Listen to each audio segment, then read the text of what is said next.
Welcome to our little question and answer session. We're going to just proceed by reading the question, and then we're going to just comment on it. So Anna's going to read it. We had one comment come in. Do you have an opinion on why the prophet seems to focus so much on the youth? It makes me wonder if they are the generation to be here, but maybe not the older generations. Although I'm a millennial and I really hope he comes soon. The first thing we both kind of felt about that is that we don't really want to speak for him. That's kind of the church's position to do and his position. I think it's pretty close. Well, and I think the prophets in every generation have focused on the youth because they are going to pick up the torch and they're going to carry it forward. And so, they're also the ones that are in the conversion stage of their lives. And if you go by Daniel's numbers, I think it's very plausible that many of us will witness the opening of the millennial day. Absolutely. Okay, go ahead with the next one. There are Christians all over the world that this is a comment. There are Christians all over the world that lay down their lives for Christ every single day. They are unsung, but Christ counts them as his jewels. Amen. I was going to say that's the first thing I was going to answer, but I was also going to correct something I slipped up on in lesson 51. No, 50. But on lesson 50, where I says there was as many martyrs, and I said in the 19th century as throughout all history before that, and I just wanted to correct that. In the 1900s, which is the 20th century, just so you know, I just worded that incorrectly, and I did want to correct that. But absolutely, there's absolutely been a ton of martyrs, and God's going to love them all for sure. Okay, and then we have a question regarding the 24 elders in the Revelation class for chapters 1 through 5. And it says, where can I find information about the 24 elders who witnessed the sacrifice while practicing the ordinances of the law of Moses? Just right there, briefly, I will say that when we read that slide, the reference to the book, The Temple by Alfred Edersheim, was at the bottom of the screen, and the page number. That's Alfred, Alfred, Edersheim, Edersheim. And the book is called The Temple, and it is referring to the ordinances that were performed in the ancient temple. And to be really clear about that, the reason that I think that book is so valuable is because there were things that were performed in the temple, and then we have volumes and volumes and volumes and volumes of Mishnah and commentaries, the Talmud, on the scriptures and on those ordinances that were performed in the temple. It's very, very helpful to sort out tradition by going straight to the temple itself. And so it was actually a quote from Alfred Edersheim, who was Jewish, in the book The Temple, where it talks about the 24 elders there. And they were called the standing men, if you want to look them up in the index and find that page number again. She said, is there a scripture that references it, or is there Hebrew history that records it? Again, the Hebrew history is in the book The Temple. And then are there scriptures? There's very, very many.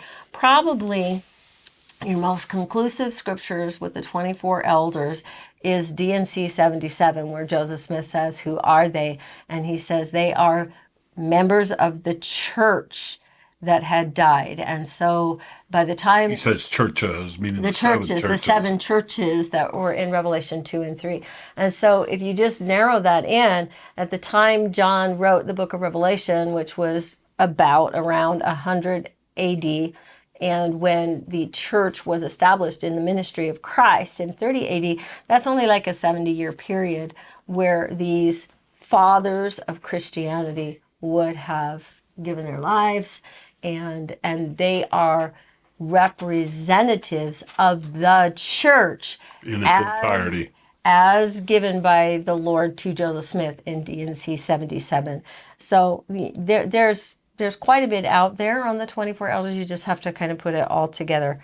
The another scripture would be that you have to have 2 or 3 witnesses, even if you're doing a baptism for the dead, and so, or an ordinance. And so these Every tribe sacrifices needs to be represented. yeah, they were ordinances that represented these tribes, and so they would have to have witnesses.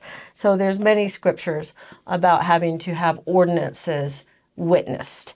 D&C 128 as well. All right, and she said, yeah, she tried to look it up, but was having trouble with it. So hopefully that will help for anybody that's. I find one more thing about the 24 elders, just so that you get this picture. In the book of Revelation, it's so beautiful when you understand that those magnificent creatures representing creation by the throne of God were surrounded by the 24 elders, which were representatives of as witnesses of this time of the Gentiles.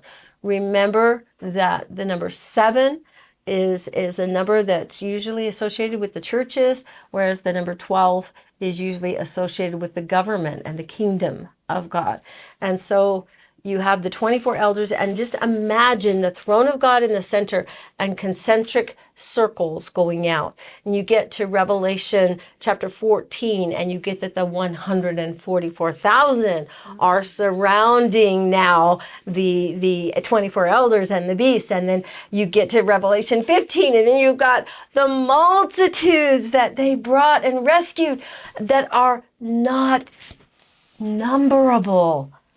Innumerable multitudes are surrounding the 144,000. So you have these concentric circles of worship at the throne of God going out in the throne room.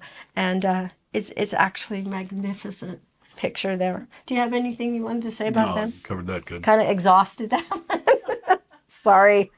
Okay, you take this one. Just curious, what do you think? Are we in the 6th or the 7th seal? Yes and yes. There you go. Very good. So the answer is, remember Joseph Smith said that the seals are for each 1,000 years. So in one sense, the word, we absolutely are. We're in the 6,000 years. The answer, as far as the 7th, I guess we're not there yet.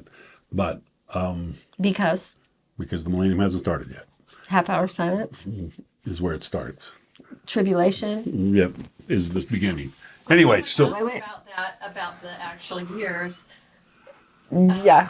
When it actually starts the millennium, even though we're in a transition into that. okay, and she just asked a question, and people ask about the So, dates. I'm gonna- and I'm going to do this. I'm going to say, there is just a little bit of conjecture here, so that we want to make sure that conjecture is well stated in the front end. But by everything we can see, AA points to 2030. However, statistically, it's theoretically possible for it to vary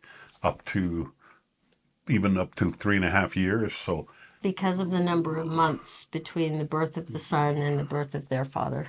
yeah, and so The there birthdays. is a little bit of a variance there. So it could be anywhere from 27 to 30 is The best opening. best conjecture.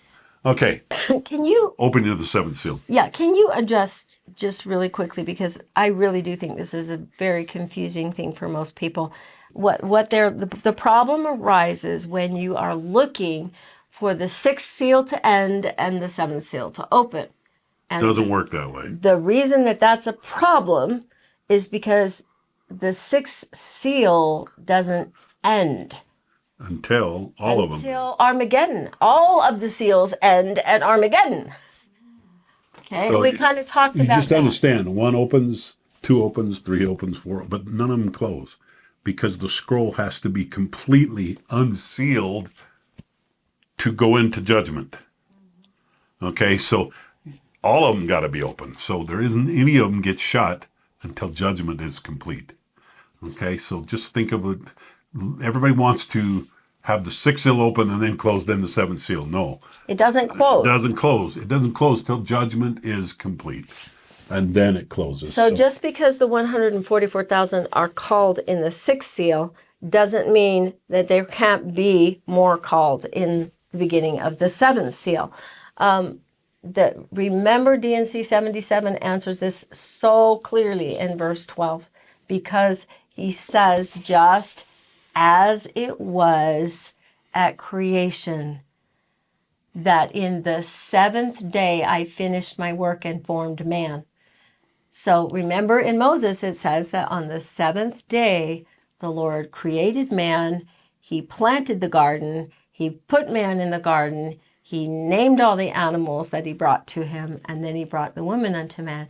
And all of this was on the seventh day. So what is... That's Moses, by the way. That's Moses in the Pearl of Great Price, chapter 5. What, or 3. I think it's 5. Anyway, they created the world. The Lord created the world spiritually in 6 days. And then on the seventh day, it played out everything that he had created. And the seals and the judgments and the trumpets are the same way according to D&C 77. And Joseph Smith just said it this way. He says, man has had his fair game to try and govern the world for 6,000 years.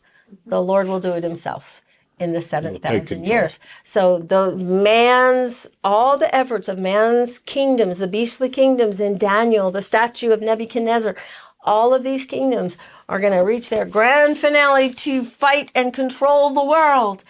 And in the beginning of the 7,000 years, they will be judged and Christ will reign. The part that we miss is that the judgment of those kingdoms is in the beginning of the seventh seal. And again, it starts with persecution of the saints and the half hour of silence. And Farrell and I have said many times, if we're in the tribulation, which opens with that seventh seal, then yeah, we have it pretty good because we can still go to Costco. None of us are being beheaded. Anyway, is there any more? Do we got it? I think I lost. Hang on, I have to type in my password. Did you want to say anything more about the seventh seal? I think it's really important. A lot of these questions are handled by Joseph Smith pretty clearly in Doctrine and Covenants 77, where he says even the judgment angels in Revelation chapter 8 and on are after the millennium starts. So judgment happens after we're into the seventh seal. So just understand that. But that doesn't mean all the other seals are closed. It's all a culmination. It's all a grand finale, a grand climax of events.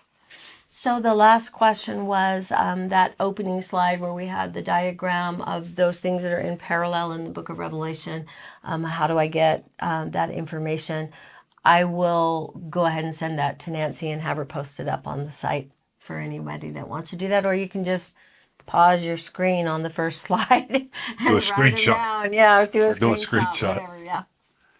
Anyway. So wouldn't you say that the pattern of what has happened historically, that before it happens as a whole world, that a lot of us go through it before in order to help prepare us? Absolutely. If we're having trials, it should be. Absolutely. Yeah, absolutely. It should be a compliment that we're going through them individually in order to prepare us to. We're practicing tribulation. Yes, we're practicing right now. Yes. And remember too, with the book of Revelation, that when John wrote this book is to encourage the saints as they go into the final battles. And remember that in John's day, this book could have been being read to them the night before they go into the lion's den. Well, it's not the lion's den. It's the arena. Arena. Yeah. And what I'm saying is this book is to encourage us to be faithful. And you might say, well, how's that encouraging? Well, because John says, your companion in tribulation. He says, I'm going to be your companion in tribulation. And he says that everyone that laid down their lives during these tribulation times are given a white robe. They're at the throne of God with those 144,000 in the heart singing the song of redeeming love. You made it back to the presence of the Lord. And that is why in the early Christian church, many of the saints ran Singing into singing the arena. praises into those arenas. Anyway, don't. People might say, "Well, you know that." Doomsday. Yeah, that's doomsday, but no, it really isn't. It's be at peace. Well, even the prophets did die as translated beings, and that was another question. Was Oh, that's right. I remember that translated one. beings die, and we have kind of covered that, but We have covered that. The translated beings, can they die? Actually, the comment I read it, and it was, I don't believe Christ was translated in the Mount of Transfiguration. I read that comment, and I just want to say to that in simplicity that then who was? Why is it called the Mount of Transfiguration? And you know, you might have your perspective, but I'm just saying, if Christ wasn't translated there, who was? Right, but there is a difference between transfiguration versus translation get you. permanently. That might Okay, be part of the transfigured. issue. You're Yes. probably right. So You could argue the line, I guess, but he definitely was. Somebody was transfigured on the Mount of Transfiguration. right, for me, the probably most confusing thing that caused me to ask the question in the first place, can a translated person die, is what Joseph Smith said in the teachings of the prophet Joseph Smith. He said that those that face death receive a higher resurrection than a translated person. And yet he complimented John on his choice. And the three Nephites And saying the three that Nephites saying their they wish- chose a higher love. Yes. Yeah. So why is that? The answer is because they're going to serve and still give their lives. lives for the Lord. And again, we get that from D&C 7, where it says that John was translated and that he had that sacred wish to bring souls to Christ until Christ came. And then we have in the ascension of Isaiah, we actually have the testament of Hezekiah that says that one of the 12 apostles of Christ will give his life in the end time. And there's only one left that hasn't done that yet, right? And you know, you don't have to agree with us. Believe that, yeah. Yeah, you don't have to agree Study with us. yourself. If you don't think so, that's okay. You can believe what you believe. But I'm telling you why we believe it. Anyway. Right. And also, I think Elijah's a big one in Revelation 11. We know he was translated, and yet We believe he will lay down his life for 3 days. And we could even have that same debate over Moses as well. But again, that you have to ask yourself the question: if that was their wish, to bring souls to Christ until he comes again, do you think that they would hesitate for even a second if giving their lives would save more people, like Abinadi saving Alma and everyone and all of the prophets that have given their lives, that they might seal their testimony with their blood and save others? Well, just think of the rest of the 12 and Paul. It's almost like they went singing to their... I mean, Paul wasn't mourning. He was, I regret that I have but one life to give, you know? I mean, you get doing all of the 12 apostles. You get to Andrew and being crucified and it taking him 4 days to die, and him preaching the Lord Jesus Christ on that cross for 4 days until he died. Yeah. I hope this has been helpful. We'll try to do this more often so that you can get some Questions feedback. answered, yeah. You can get feedback on your comments and questions. And just appreciate being able to help. Hope it is a help and a blessing. But remember, what we say doesn't matter. Yeah. You know, I don't Go to the books. Yeah. Only matters. Go to what the Lord books. said. Anyway, Do your blessings. homework.